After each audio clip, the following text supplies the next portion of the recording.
All right, let me do one little example of how this works out in practice, an application of sort of using the mean free path to your advantage, and also just an example of how the numbers work out in terms of the number density of atoms in a typical application. Okay, so if you've never seen it before, this example that I'm going to show you is evaporation of thin films onto a substrate. Typically, this is a method you would use to deposit metals, where you've got some wire down here that is made of a metal that you're going to heat up. So you pass a large current through it. I squared R, joule heating, raises the temperature to a couple of thousand Kelvin, and you do this in a vacuum. So I've got a vacuum down here that basically is removing as much air as I possibly can from this chamber. And this would typically be done with like a turbo pump or a cryo pump or something like that. That's really going to pull a lot of oxygen and nitrogen out of the chamber.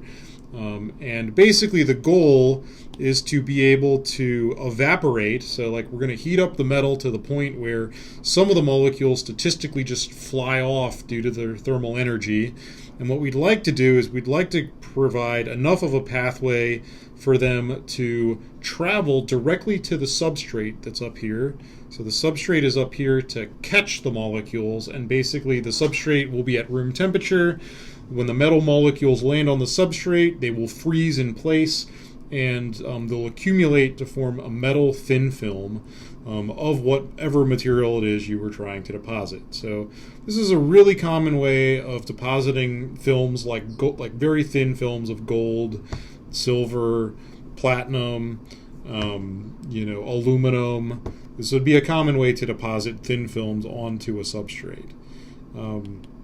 Now, what we don't want to happen is we don't want that metal to encounter any gas atoms on the way to the substrate. If the metal collides with gas atoms, there are two possibilities. One is that the metal atom just basically collides and basically is ricocheted sideways. But the other possibility, which is even worse, is that the metal reacts with the gas, right? So if this used to be air, so that's like 20% oxygen, and the metal hits the oxygen, then instead of depositing, say, aluminum, you'll now be depositing aluminum oxide. And you may not be, and then you might not be depositing onto your substrate. You may also be depositing it onto your walls of your evaporation chamber. So that would be bad.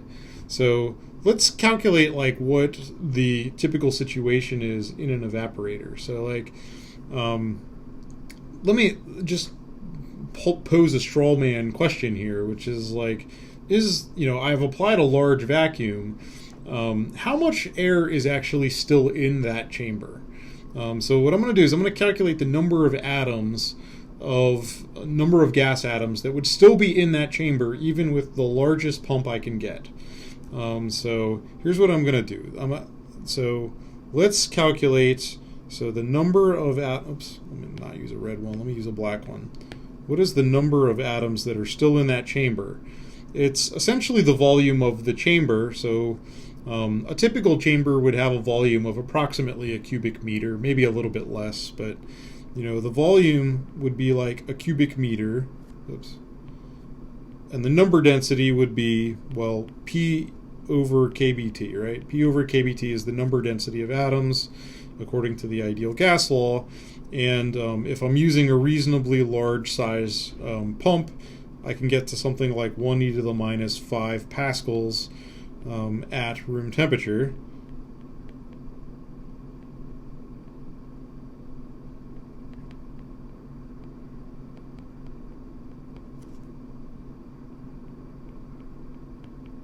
And so the number of atoms turns out to be something like, I don't know, 1 trillion. So there's still like, even though I've, applied an extremely large vacuum, it's not like there's no atoms in there. The number of atoms that is in that chamber is still measured in trillions.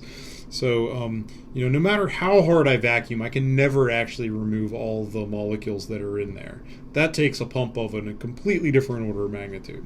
But that doesn't mean that this didn't work, right? We actually already calculated that the mean free path in that situation, so the distance that an atom travels before it collides with another atom is something like 620 meters.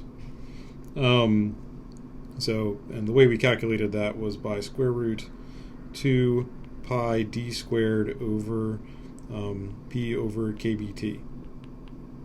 That was how we calculated it, and so that was our mean free path, and basically that turned out to be measured, for under these conditions, it was something like 620 meters. Well, the distance between our wire to our substrate is only 1/100th that, or maybe 1/1000th that.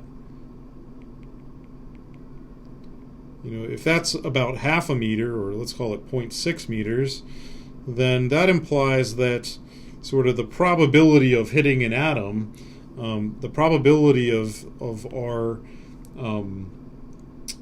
metal molecule colliding with a gas molecule is something like big L over little l, or something like 1 in 1,000. And so, actually, this system works quite well for evaporating thin films, but it just doesn't necessarily mean that that you have actually evacuated the vacuum chamber. You're never going to evacuate a vacuum chamber, but you don't need to. All you need to do is ensure that the metal molecule that's released isn't colliding with gas atoms on average, and the probability of that is actually quite low. So, in a nutshell, that's how evaporation works. There are other types of depositions that are even better than this. So, like in molecular beam epitaxy, which is a form of evaporation, you might actually be trying to remove atoms from the cell. So they actually have pumps that'll go down to like 10 to the minus 12 millitorr, or 10 to the minus 12 torr. And so, basically you would still not remove all the atoms, but you would remove something like another, another 6 orders of magnitude worth of atoms. And so that instead of being, measured in trillions of atoms, you're down to like thousands of atoms that are sitting in the, or maybe millions of atoms that are still in the vacuum chamber. So, anyway, something to consider. So let me move on and talk about how this thing, the mean free path, by the way, I've been saying this, let me just make sure I write it out at some point. This thing L, the distance between collisions, is often referred to as the mean free path. That's the jargon of the literature. But basically just means the distance between collisions. So let's talk about how the mean free path is related to transport properties like thermal conductivity, diffusivity, and viscosity, for example. So let's talk about that now.